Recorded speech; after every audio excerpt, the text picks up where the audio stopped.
Bonjour, c'est Christian Pesset. Je vais vous parler aujourd'hui des précautions à prendre pour ne pas être victime d'une arnaque à la rénovation énergétique. Il y a beaucoup d'argent en jeu. Vous avez entendu parler de milliards d'euros mis sur la table par les pouvoirs publics.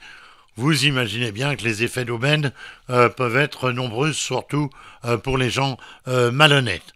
Alors il faut d'abord que vous notiez une chose. Le démarchage téléphonique est interdit. Donc si quelqu'un vous appelle pour vous dire qu'il va vous proposer quelque chose de mirobolant en matière de rénovation énergétique, vous raccrochez ou vous lui dites « Monsieur, vous êtes un escroc », je raccroche. Donc ça, c'est la première des choses. Il faut savoir aussi que les administrations, que ce soit l'État, la mairie, le conseil régional ou autres, eh bien, ne font pas de démarchage pour ce genre de rénovation, quel que soit le vecteur, que ce soit par téléphone ou que ce soit par courrier ou encore par une visite à domicile. Aucune de ces structures ne se permet de faire cela. Donc, dans ce domaine, toute initiative de cette nature doit attirer votre attention.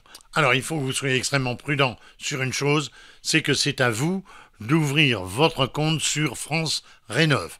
Personne ne doit pouvoir le faire à votre place.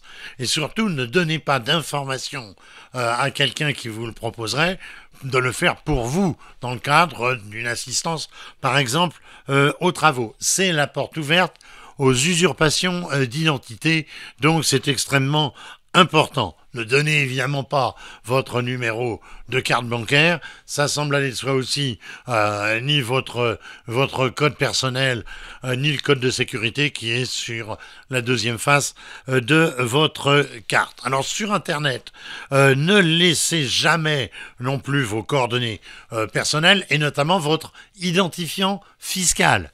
C'est un document, donc c'est une information confidentielle que vous pourrez donner, mais seulement aux autorités compétentes.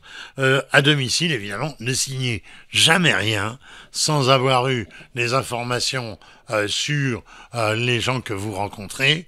Ne vous laissez pas avoir si on vous montre une carte tricolore. Il y en a des quantités et qui ne sont d'aucune valeur, ou une prétendue lettre d'accréditation, par exemple de la mairie. Je vous le disais à l'instant, toutes ces recommandations généralement sont bidons. Alors autre chose, eh bien si vous êtes le proche d'une personne qu'on pourrait qualifier de vulnérable, par exemple très âgée, eh bien informez-la des consignes que je viens de vous donner, dites-lui d'être extrêmement prudent et toujours de vous appeler avant d'engager une démarche dans le domaine de la rénovation énergétique.